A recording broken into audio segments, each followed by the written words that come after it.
Salam əziz tələbələr, bu günləri sizə 16 noyabr 2025-ci il tarixində keçirilmiş sınağın informatika fənni üzrə test izahını verəcəm. Başlayaq. Deməli, birinci, deyir ki, düzgün IP ünvanını qurun. Düzgün IP ünvanı necə olur? Düzgün IP ünvanı odur ki, nöqtə ilə ayrılmış 4 hissədən ibarət olmalıdır. Və bu hissələr 0-dan 255-ə qədər ədədlərdən ibarət ola bilər. Yəni, hər bir hissə 0-dan 255-ə qədər ədədlər olmalıdır. Mənfi olmaz, 255-dən böyük hər hansı bir ədəd olmaz. 0-dan 255-in özünə icazə var. İndi gəlin baxaq variantlara. Məsəl üçün, A bəndində deyir Y-i yerləşdir, sonra T-ni, sonra Z, sonra X. Gəlin baxaq. Y nədir? 3.131. 3.131. T nədir? 53. Z nədir? 15. Artıq səhvi görürük biz burada. Sonra isə deyir X-i yerləşdir. X isə 2.14-dür. Baxın, demişdik 0-dan 255-ə qədər, amma burada nə oldu? 53.152. Ona görə A bəndi getdi. Keçirik B bəndinə baxmağa. Əvvəlcə deyir Z-i yerləşdir. 15. Sonra deyir Y. 3.131. Sonra deyir T-ni yerləşdir. 53. Sonra deyir X-i yerləşdir. 2.14. Baxın, burada 532 görürük. Olmaz daha 255-ə qədər icazə var idi. Ona görə B bəndi də yanlışdır. C bəndinə baxırıq. Deyir, əvvəlcə Z-i yerləşdir. Yerləşdirək 15. Sonra deyir X-i yerləşdir. 2.14. Sonra deyir Y-i yerləşdir. 3.131. Sonra deyir T-ni yerləşdir. T də 53'dür. Baxaq. 1, 2, 3, 4 dənə hissəmiz var. 1, 2, 3. 3 dənə nöqtəmiz var və hər bir hissə 0-dan 255 aralığında olan ədədlərdən ibarətdir. Ona görə C bəndi doğru cavab idi. Digərlərinə baxsaq, yenə də orada yanlışlar olduğunu görərik. Məsələn, Z-dən sonra X deyir. 15. X nədir? 2.14'dür. T nədir? 53'dür. Y nədir? 3.131. Və burada 533 gördüyümüz üçün D bəndi də yanlışdır.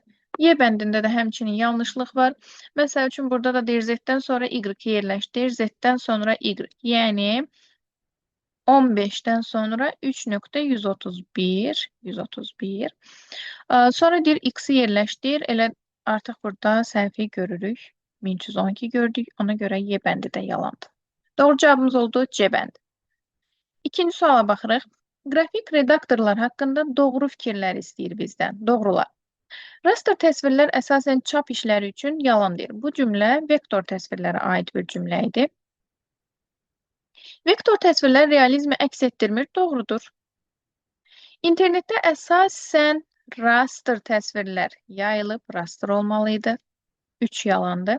Bizdən doğrular istəyirdi. 1 yalandır.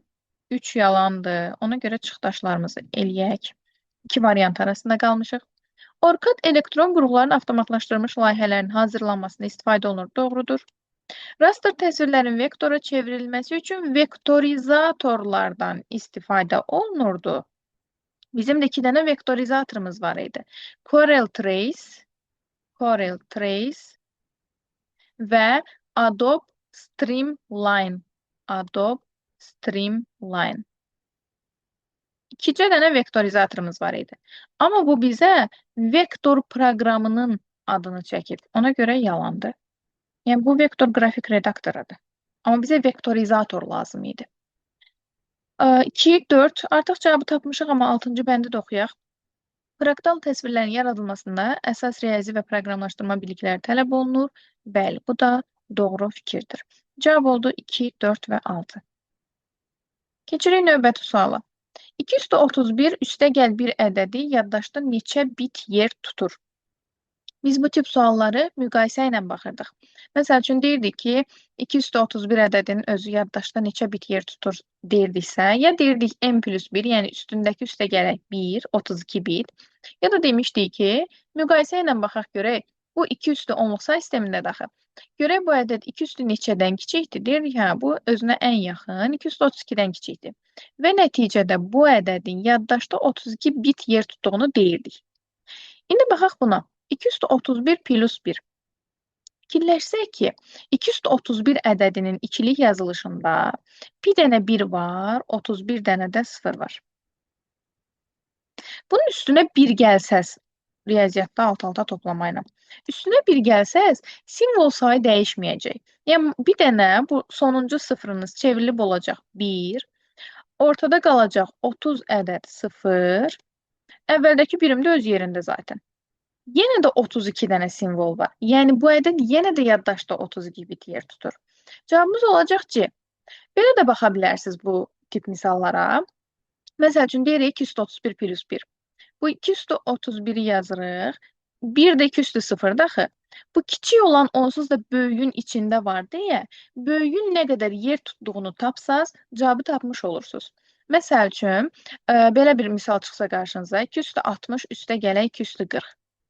Bu kiçik olan daxı. Kiçik olan zaten böyük olanın içində var deyə düşünsəz, 2 üstü 60'ın yaddaşda tutduğu yeri tapsaz ki, bu 61 bit yer tutur, onda deyərik ki, ümumilikdə bu ədəd də elə 61 bit yer tutacaq. Həmçinin də bu da həmin qayda ilə hesablanır. 2 üstü 0, 2 üstü 31'in içində olduğu üçün 2 üstü 31'in həcmini tapmamız bu misalın həcmini tapmamıza kömək eləyir.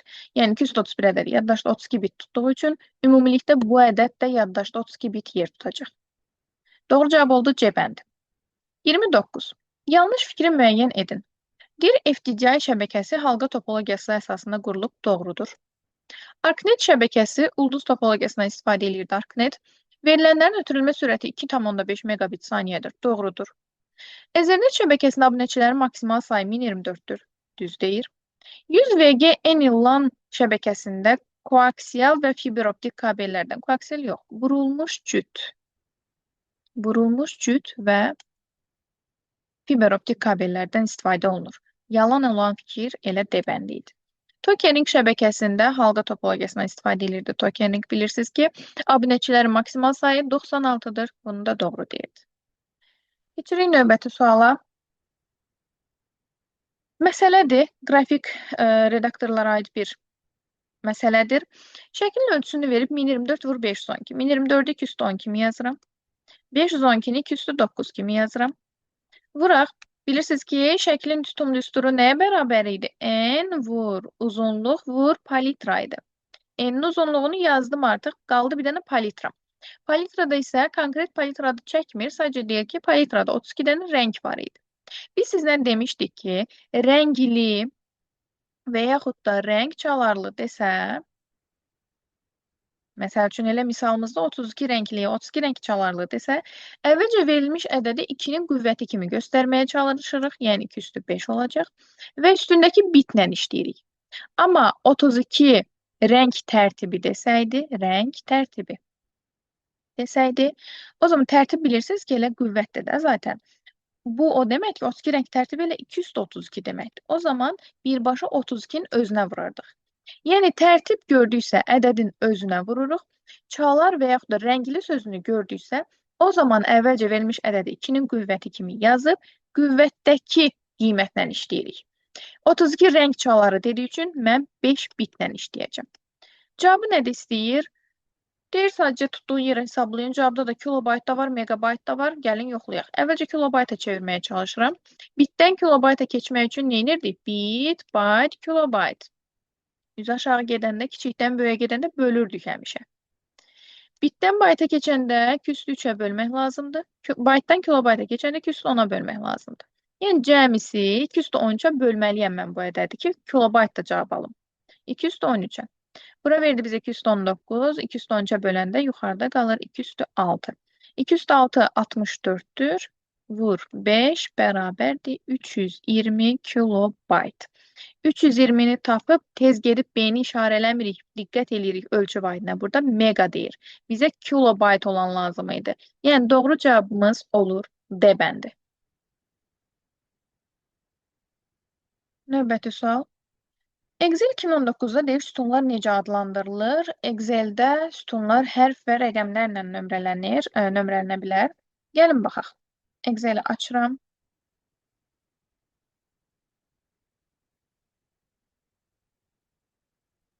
Deməli, normalda açanda Excel'də sütunları hərflərlə görürük. Lakin biz bunu Options'dan formula bölməsindən R1 S1 formatına keçirsək, sütunların da rəqəmlərlə nömrələndiyini görərik. R1 S1 formatında sütunlar, sətirlər ikisi də rəqəm olur. Amma R1 S1 formatı olmasa, sütunlarımız hərf, sətirlərimiz isə rəqəmlərlə. Ona görə cavabımız olacaqdır rəqəm və hərflə. D bəndi. 32. Verilmiş algoritm fraqmenti yerinə yetirildikdən sonra A plus B-ni hesabla. Baxaq. A ilk başda 1-dir, B 4-dür. Deyir, B 1-ə bərabərdirmi? 4 1-ə bərabərdirmi? Deyirəm, yox. Düşünürük aşağı yox deyən kimi. A bərabərdir, A vuraq 10. A 1-i idaq ilk başda. 1 vuraq 10 yazsaq, eləyəcək 10. B-ni bir vahid azalt. 4-dən 1 çıxanda eləyir 3. Bir daha qaydırıq. 3 1-ə bərabərdirmi? Yox. Düşürük aşağı. A-nı biz köhnə qiymətini unutmalıydıq burada. Artıq bizim üçün A 10-dur. 10 vuraq 10, növbəti dəfə A-mız olardı 100. B-ni bir vahid azalt, B olardı 2. Bir daha qalxırıq. 2 1-ə bərabərdirmi? Yox. Deyir, onda A-nı təkrar 10 dəfə artır. 100 idi, 10 dəfə artırsaq olacaq 1000. B-ni bir vahid azalt, olsun 1. Gedirik təzədən yuxarıya. 1 1-ə bərabərdirmi? Hə, deyib çıxırıq dövrdən. Bizə nə deyirdi? A plus B-ni hesabla. A 1000-dir, B isə 1-dir. 1000-in üstünə 1 gələndə eləyir 1001. Doğru cavab B bəndi. 33. Doğru fikirləri müəyyən edin. Hər bir kompüter mərkəzi və periferiya hissəsindən ibarət olur. Doğrudur. Xarici qurğular kompüterin işləməsi üçün vacibdir. Xeyr, yəni mənim printerim xarici bir qurğudur. Printerim olmasa belə kompüterim işləyəcək. Niyə vacib olsun ki? 3. Hesab məntiq qurğusu idarəetmə qurğusunun idarəsi altında işləyir. Doğrudur. İnformasiya əməli yaddaşda yox, informasiya prosesorda emal edilir. 4 yalandır. Mərkəzi hissə ilə periferiya hissəsini əlaqələndirən sistem interfeysidir. Doğrudur. Kompüterin ümumi işini mikroprosesor idarə edir. Doğrudur. Bütün yaddaş qurğuları kompüterin mərkəzi hissəsinə aiddir. Bütün yox da, daxili yaddaş qurğularının mərkəzi hissəyə aid eləyərik biz. Xarici yaddaş qurğuları periferiya hissəsindədir. Doğru cavabımız nə oldu? 1, 3, 5 və 6. Doğru cavab Y bəndi. 34. Aşağıdakılardan hansı düzgün URL deyil? Demişdik ki, URL ünvanlarda ən birinci protokol gəlir, sonra qoşa nöqtə, 2 dənə siləşimiz gəlməlidir. Ondan sonra xidmət adı ola da bilər, olmaya da bilər. Sonra domen və sonra qovluq, ən sonda faylımız olur. A bəndinə baxıram ki, protokoldur, qoşa nöqtə, siləşlər yerində, domen adımızdır. Bu portun nömrəsidir. Yəni, belə bir URL görsəz doğrudur. Bu portun nömrəsidir. Login PHP bu isə faylımızın adıdır. Düppədüz. Bizdən yanlış olanı istəyirdi. Düzgün deyil. B bəndinə baxsaq, yenə burada bir problem görmürük. Protokoldur, domen addır, qovluqdur, fayldır. C bəndinə baxsaq, protokoldur, xidmətdir, domendir. Bu isə səhifədir. Yəni, hansı səhifəyə yönlənsin? Profil səhifəsində konkret deyirik ki, ID-si plan olan, məsəl üçün bəzən olur, şəkillər olur və yaxud da səhifənin içində kateqoriyalar olur ki, onlar nömrələnir və həmin kateqoriyaya birbaşa yönlənməkdən ötürü bunlardan istifadə edə bilərik. Doğrudur. D bəndində baxıram, protokol adı gəlib, düz gəlib. Amma qoşa nöqtəmiz hanı? Birbaşa siləşləri qoyub. Ona görə D bəndi yalan idi. Y bəndi də doğru cavabdır. 35. Word mətn redaktorunda yazılmış mətnin aşağıdakı fraqmentinə əsasən kursorun dayandığı yerə görə backspace-i 3 dəfə, delete isə 4 dəfə basandan sonra informasiyanın məzmunu necə olar? Word-ı açırıq. Cümləmiz nədir? Magistr oldum. Magistr oldum. Və kursor harada dayanıb? Kursor dayanıb, baxın burada. Testə baxırıq. Bəli, kursor dayanıb burada. Deyir, backspace-i 3 dəfə. Backspace simvolları sola doğru silir. Delete simvolları sağa doğru silir. 3 dəfə backspace-i basıbsa 3 simvol sola doğru silməliydik. 1, 2, 3. Delete isə dedim ki, sağa doğru silir. Deyir, 4 dəfə delete basıram. 1, 2, 3, 4. Nə qaldı? Yekunda magizm qaldı. Baxaq, elə cavab varmı? Bəli, C bəndi bizim doğru cavabımız idi. Yəni, burada sadəcə məsələ nə idi? Backspace-in sola doğru sildiyini bilmək, delete-in isə sağa doğru sildiyini bilmək kifayət eləyərdi bu testi həll etmək üçün. 36. Unicode sistemində kodlaşdırılmış informatika oxumalıyam ifadəsi yaddaşda neçə byte yer tutur? Özü də Unicode. Unicode-da bir simvol 2 byte-dır. Və yaxud da 16 bitdir. Bitlə istəsəydi, bitlə hesablayardıq. Gedirik simvolları saymağa. Bilirsiniz ki, kənarda dırnaq gördüksə, o dırnaqları saymırsınız. Çünki cümlədən, yəni sualın şərtindən o ifadəni ayırmaqdan ötürü qoyulur o dırnaq. Onu saymırıq. 1, 2, 3, 4, 5, 6, 7, 8, 9, 10, 11. 12 boşluq var. 13, 14, 15, 16, 17, 18, 19, 20, 21, 22, 23 dənə simvol var. Bir simvol 2 byte-dırsa 23 simvol nə olacaq? Təbii ki, 23 2-yə vuranda eləyəcək 46 byte. Doğru cavab B bəndi. ASCII-də sorursaydı cavab elə 23 byte olardı. Çünki ASCII-də bilirsiniz ki, bir simvol 1 byte-dır. Amma Unicode dediyi üçün 2 byte-la hesablamalıydıq. 37. İstifadəçi interfeysinə görə əməliyyat sistemləri necə təsnif olunur? İnterfeysə görə əmrli və yaxud da mətinli deyə bilər. Obyekt yönümlü və yaxud da qrafiki deyə bilərdi. Bəli, 2 yerə bölünür, əmrli və obyekt yönümlü. Şəbəkə lokal bu nəyə görədir? Resurslardan istifadəsinə görədir. Paket emalı vaxt bölgülü və bir dənəsi də var idi real vaxta görə. Bu emal rejiminə görə təsnifidir. Bir istifadəçili, çox istifadəçili istifadəçilərin sayına görədir. Bir məsəlli, çox məsəlli, eyni vaxtda yerinə yetirilən məsələlərin sayına görə idi. 38. Aşağıdakılardan hansı arxiv faylıdır? Bilirik ki, arxivatorlar fayllarımızın həcmini azaldır. Lakin onun məzmununa heç bir təsir göstərmir, yəni məzmunu dəyişmir. Baxaq, müəyyən proqramla ölçüsü artırılmış yox, əksinə ölçüsü azaldılmış olmalıydı. Uzun müddət istifadə olunmayan fayllar. Yəni, niyə ki, mən fayllarımı arxivləşdirib hər gündə həmin fayldan istifadə edə bilərəm? Yəni, bu doğru bir cümlə deyil. Məzmunu xüsusi algoritmlə dəyişdirilmiş. Dedik ki, məzmun dəyişmir arxivatorlardan istifadə zamanı. Müəyyən proqramla sıxılmış, sonradan istifadə üçün saxlanılan fayllar. Doğru cavab D bəndi. Y bəndində oxuyaq. Müəyyən proqramla ölçüsü azaldılmış. Bura qədər düz deyir. Və məzmunu dəyişdirilmiş. Məzmunu dəyişsə, heç kim arxivatorları istifadə eləməz. Yəni, bizim yaratdığımız faylın məzmununu niyə hansısa proqram dəyişsin? Doğru cavab D bəndi. 39. PowerPoint 2019-un minimal elementi hansıdır? PowerPoint-də minimal element slide hesab olunur. Görüntü olaraq minimal olmasa da, amma PowerPoint-in minimal elementidir. Keçək növbəti suala. 40. Verilənlər bazası nədir? Verilənlər bazasında verilənlərimiz konkret struktura uyğun olaraq yığılmalıdır.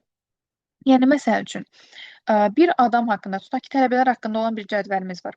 Bir tələbə haqqında ad, soyad, atad və yaxud da və telefon nömrəsi haqqında məlumat toplayırıqsa, yəni 4 sütun üçün məlumat toplamışıqsa, digər tələbə üçün ad sütununa götürüb onun ünvanını yazmaq, nə bilim, soyad sütununa götürüb onun imtahan balını yazmaq. Yəni, sabahları siz o cədvələ baxanda baxırsan ki, ad sütununa ünvan yazılıb. Elə biləcəksiniz ki, o ünvan o tələbənin adıdır.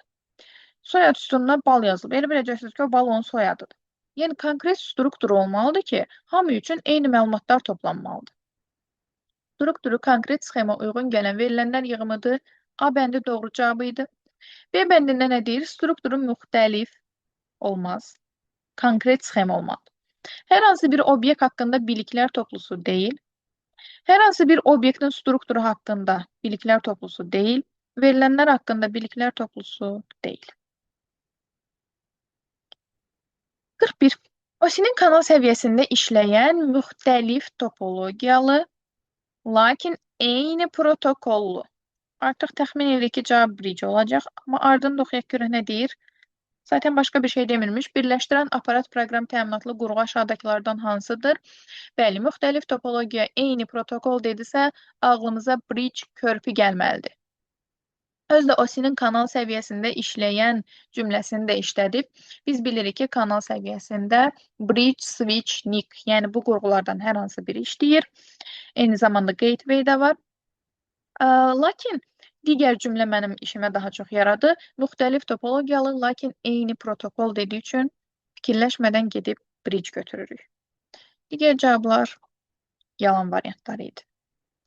Modem modulyasiya demodulyasiya qurğusudur. Yəni siqnalları çevirən qurğudur. Bunun tərifində demişdik ki, telefon xətti sözünü axtarırıq, telefon xəttindən istifadə eləyir. Router müxtəlif topologiyalı, müxtəlif protokollu desəydi və OSI-nin şəbəkə səviyyəsində işləyən desəydi, router götürərdik. Transceiver yoğun koaksial kabeli kompüterə birləşdirməkdən ötürü qurğudur. Konnektor isə nazik kabelləri kompüterə birləşdirməkdən ötürü olan qurğudur. 42. Algoritmin növlərinə əsasən uyğunluğu müəyyən edin. Xətti dövrü budaqlanana uyğun nümunələr seçməliyik. Verilmiş tərəflərə görə kvadratın sahəsinin tapılması. İki tərəf kvadratın sahəsi necə tapılır? S bərabərdir, A vuraq B. Yəni, mənə 2 dənə qiymət lazımdır. 2 qiymətin ikisi də verilirsə, bunları bir-birinə vuracamsa, deməli, bu xəttidir də və salam, proses bitdi. Nə qarşıma bir şərt çıxmır ki, yəni bunu vura bilmərsən, nə təkrar-təkrar eyni işi dəfələrlə icra eləmirik ki, buna dövrü deyək. Bir dəfə vurduq, cavabı tapdıq və salam. Deməli, 1-ə getdi A. 1-dən N-ə qədər, aha, aralıq gördüm. Qədər tək ədədlərin kvadratlarından çap edilməsi. Yəni, ümumiyyətlə, aralıq gördüksə, bizim dərhal ağlımıza dövrü gəlməlidir. Məsəl üçün, 1-dən 100-ə qədər ədədlərin cəmi olsun, 1-dən 100-ə qədər ədədlərdən ən böyüyünün, ən kiçiyinin tapılması olsun, təkin cütün tapılması olsun. Bunlar dövr algoritmdir. N natural ədədin faktorialının hesablanması. N ədədin hasilidir də bu əslində. Yəni, 1-dən n-ə qədər olan ədədlərin hasilidir faktorial. Bu da dövr olacaq. Dəfələrlə eyni işi icra eləyəcəyik. Verilmiş ədədin cüt və ya tək olmasının müəyyən olması. Burada konkret sənə ədəd verir.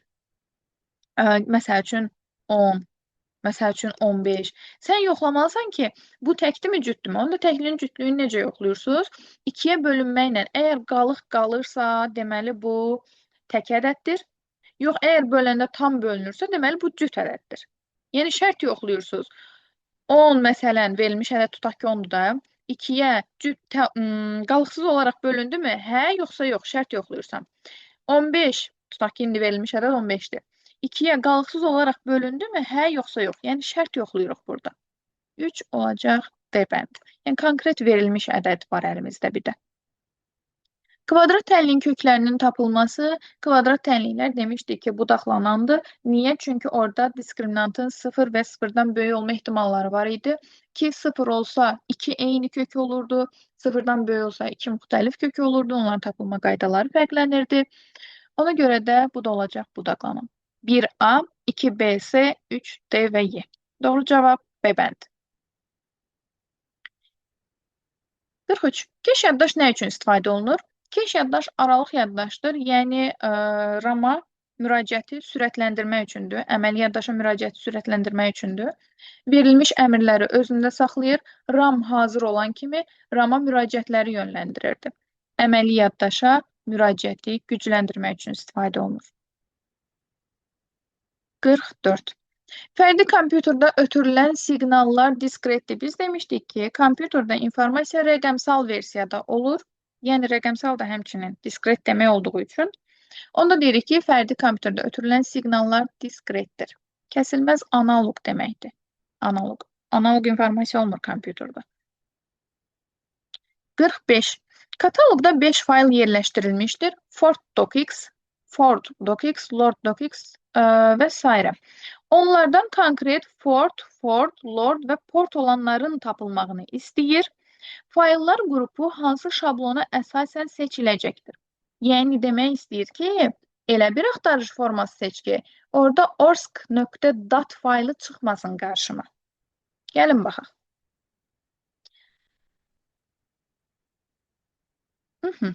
Baxıram bura. A bəndində ulduz.or.doc sual işarəsi də qoyub. Sual işarəsi qoymağı, sual işarəsi axı mütləq bir dənə simvol tələb eləyirdi. Mütləq bir simvol. Mütləq bir simvol.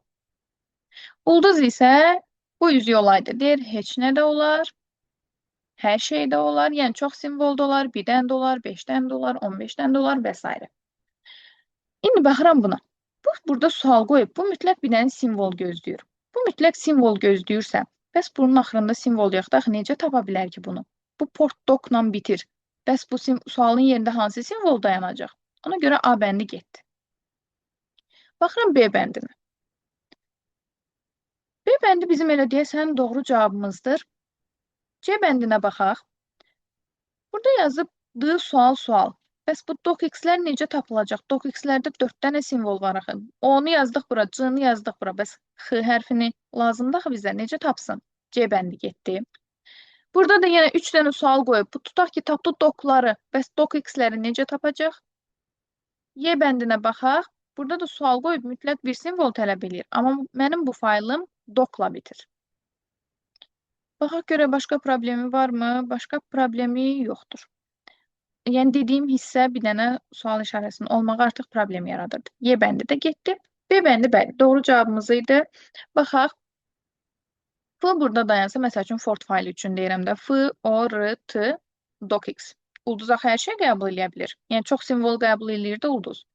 O, C, X dayandı ulduzun yerində. Digər fayl üçün yenə F, O, R, D, docx. L, O, R, D, docx. P, O, R, T, doc. Doğrudur. Bəs necə olur ki, bu ORSC-ı tapmır? Gəlin onu da yoxlayaq. Yəni, mənə bunu tapmamaq lazım idi axı, ORSC faylını. Hə, baxın, O, R-nı yazıb burada. Mənim də sözümdə O, R var idi. Bəs bu sual işarəsi mütləq simvol tələb eləyir axı. Ona görə də bu faylı tapmayacaq o. Sual işarəsi deyil ki, mütləq bir simvol olmalıdır əvvəldə. Burada da O hərfindən əvvəldə hər hansı bir simvol yoxdur zaten. Deməli, bu axtarış, B bəndindəki axtarış mənə konkret Ford, Lord və Port fayllarını tapacaq. ORSC isə tapmayacaq ki, zaten bizə də bu lazım idi. Doğru cavab oldu B bəndi. 46. Ölçüsü 12 kilobayt olan klasterdə neçə ədəd 3 kilobaytlıq fayl yerləşdirmək olar? Bu sualı bir çox tələbə yəqin ki 12/3 bərabərdir 4 olaraq yazıb. Amma elə olmalı deyildi. Baxın, klasterin tutumu faylın tutumundan çoxdur. Məsəl üçün çəkdim bir neçə dənə. Klasterimin deyir birinin ölçüsü 12 kilobaytdır. Hər biri bunun 12-dəndir. Hər biri. Faylımızın bir dənəsi isə 3 kilobaytdır. Mən 3 kilobaytlıq faylı bura yerləşdirsəm, müəyyən hissəsini tutacaq, 9 kilobayt yer boş qalacaq da. Amma biz sizlə demişdik ki, o boş qalan yer həmişə onsuz da boş qalacaq. Yəni, mən ora növbəti 3 kilobaytlıq faylı onsuz da yerləşdirə bilməyəcəm. Növbəti 3 kilobaytlıq faylı keçib biz növbəti klasterdə yerləşdirəcəyik. Növbətini növbətidə. Yəni, boş qalan yerə biz növbəti bir fayl yaza bilmirik. Əgər klasterimin ölçüsü 12 kilobaytdırsa, mən elə onsuz da ora bir dənə 3 kilobaytlıq fayl yerləşdirəcəm və salam, bitdi. Növbəti faylı bura yaza bilmirəm axı. Və klasterin tərifi də deyir ki, bir faylın bütövlükdə yerləşə bilməsi üçün ayrılan sektorlar qrupudur. Bir dənə faylın. Ona görə cavab olmalıydı 1. 47. Antiviruslar haqqında deyilən doğru fikirləri seçin. Baxaq. Filtr deyir, rezident proqram olmaqla təhlükəli əməliyyatlara nəzarət edir. Bəli, filtr antiviruslar haqqında bu fikir doğrudur. Yaşayış mühitinə görə fayl yükləmə, şəbəkə olmaqla 4 kateqoriyaya bölünür. Gənclər, bu viruslar haqqında deyilən doğru fikirdir. Yəni, fikir doğrudur, fikirlə problem yoxdur. Sadəcə viruslar haqqında doğrudur. Amma bu bizdən antiviruslar haqqında doğrunu istəmişdi. 2 ona görə yalandır. IDINF müfəttişlərə aid bir proqramdır. Müfəttiş. Ona görə 3 yalandır. Norton antivirus Symantec firması tərəfindən yaradılmışdır. Doğrudur. Müfəttiş antiviruslar faylların məzmununu yadda saxlamaqla cari vəziyyətlə ilkin vəziyyəti müqayisə edir. Doğrudur. Doğru cavab olmalıydı 1, 4 və 5. Prosesorun parametrləri, əsas parametrləri hansılardır? Deməli, olacaq tak tezliyi, keş yaddaşın tutumu, mərtəbəliliyi və işçi gərginliyi. Piksellərin sayı monitorda deyərdik, bu əsasdır. Diagonal üzrə ölçü həmçinin monitor üçün deyərdik. Müdafiə dərəcəsi monitor üçün deyərdik. Bunların hamısını monitor üçün deyərdik. Amma prosesor üçün istədiyinə görə 3, 4, 6 və 7 olacaqdır doğru cavablar. 49. Aha. Deyir ki, 1 üstəgəl 2, üstəgəl 4, 8, ta ki 1024-ə qədər onluq ədədin ikili say sistemində qarşılığında olan birlərin cəmini hesablayın. Bunu, yəni bir variant, hər bir tələbənin ağlına gələn ilk variant, bunları cəmləmək, ondan sonra da ikiliyə keçirtməkdir. Amma rahat bir yolu var təbii ki. Gəlin baxaq, bunların hər birini 2-nin qüvvəti kimi yazacağım indi. Aşağıdan yazıram. 1, 2 üstü 0'dır. 2 üstü 1, 2 üstü 2, 2 üstü 3, 4, 7, 2 üstü 8, 2 üstü 9 və 2 üstü 10'a qədər davam edir. İndi biz 2 üstü 1, 2 üstü 2, yəni bu ədədlərin onluq say sistemində verilmiş 2 üstü n ədədinin, 2 üstü n ədədinin ikili yazılışında deyirdik ki, bir dənə 1 olur, n dənə də 0 olur. Bir dənə 1 olur, n dənə də 0 olur. O zaman mən bunların hər biri üçün o cümləni quracam da. 2 üstü 0'da bir dənə 1 var, 0 yoxdur. 2 üstü 1'də bir dənə 1 var, bir dənə 0 var. Üstü qədər də yəni. 2 üstü 2'də bir dənə 1 var, 2 dənə 0 var. Fikir verin, hər birində deyirəm ki, bir dənə 1, bir dənə 1, bir dənə 1. Yəni bu ədədlərin hər birində bir dənə 1 100% var. Onda burada görək neçə dənə ədəd var ki? 1, 2, 3, 4, 5, 6, 7, 8, 9, 10, 11. 11 dənə ədədim var və hər birində deyəcəm ki, bir dənə 1, bir dənə 1. Yəni nəticə etibarıyla bu 11 dənə 1'in cəmi deməkiymiş də. 11 dənə 1'in də cəmi elə 11 eləyir. Bunun digər variantı nə ola bilərdi? Məsəl üçün, burada tutaq ki, 128'i verməyib. Misal üçün 128 deyirəm. Onda mən burada 2 üstü 7'ni yazmayacaqdım da daha. 2 üstü 7 olmayacaq. 128 2 üstü 7 daxı. Nə olacaqdı? Bu ədəd 2 üstü 0, 2 üstü 1, 2 üstü 6'ya qədər gələcəkdi. 2 üstü 7'miz yoxdur, təsəvvür edin. 2 üstü 8, 2 üstü 9, 2 üstü 10. Bu halda məsəl üçün sıfırların, birlərinin sayını və yaxud da cəmini istəsəydi, necə edirsiniz? Var olanların, yəni 2 üstü 0'dan maksimum hər 2 üstü 10'dur da. Baxırsınız ki, burada yazılan neçə dənə ədəd var? 1, 2, 3, 4, 5, 6, 7, 8, 9, 10. 2'nin 10 dənə qüvvəti var hal-hazırda. 10 dənə deməli biriniz olacaq, 10 ədəd 1. Yəni var olanların sayı qədər 1 deyirik. Baxıram ki, 2 üstü 0'dan 2 üstü 10'a qədər arada 2 üstü neçəni itirib? Baxıram ki, 2 üstü 7'ni itirib. Neçə dənəsini itiribsə, itirilənlərin sayı qədər isə sıfırınız olur. Yəni, verilmiş ədəd 2'nin qüvvətləri kimi yazsaz, var olanların sayı qədər həmişə biriniz olur, itirilənlərin sayı qədər sıfırınız olur. Bizdə indi misalda onsuz da itirilən heç nə yox idi deyə, 2 üstü 0'dan 2 üstü 10'a qədər hər şey var olduğu üçün, yəni 11 dənə ədədimiz var. 11 ədədin də hər birində, yəni bir dənə 1 sözünü işlətdiyimizə görə, onda deyirəm ki, yəni burada 11 dənə 1 var. Bu da bizdən say istəmir, cəmini istəyir. 11 dənə 1'in cəmi zaten 11 eləyəcək. 50. Uyğunluğu müəyyən edin. Deməli, sistem proqramları, tətbiqi proqramlar və instrumental proqram vasitələrinə uyğun olanları seçməliydik. Gəlin baxaq. Deməli, daha doğrusu A bəndini oxumalıydım. A bəndində nə deyir? Kompüterin resurslarının idarə olunması. Kompüter resurslarının idarə olunması sistem proqramlarına aid bir cümlədir. Müəyyən sinif məsələlərin həlli üçün müəyyən sinif məsələləri həll edən tətbiqi proqramlardır. Kompüter istifadəçilərinin konkret məsələlərini həll edən, yəni istifadəçi üçün lazım olanlar yenə tətbiqilərdir. Müxtəlif proqram vasitələri hazırlamaq bu instrumentalların işi idi, çünki proqramlaşdırma dilləri var idi orada. Tətbiqi proqramlar üçün işləmə mühitinin yaradılması, tətbiqi proqramların işləmə mühitini yaradan, onların işləməsini təmin edən proqramlar sistem proqramlarıdır. Yəni doğru cavab 1A-Y, 2B-S, 3D olmalı idi. Bu qədər.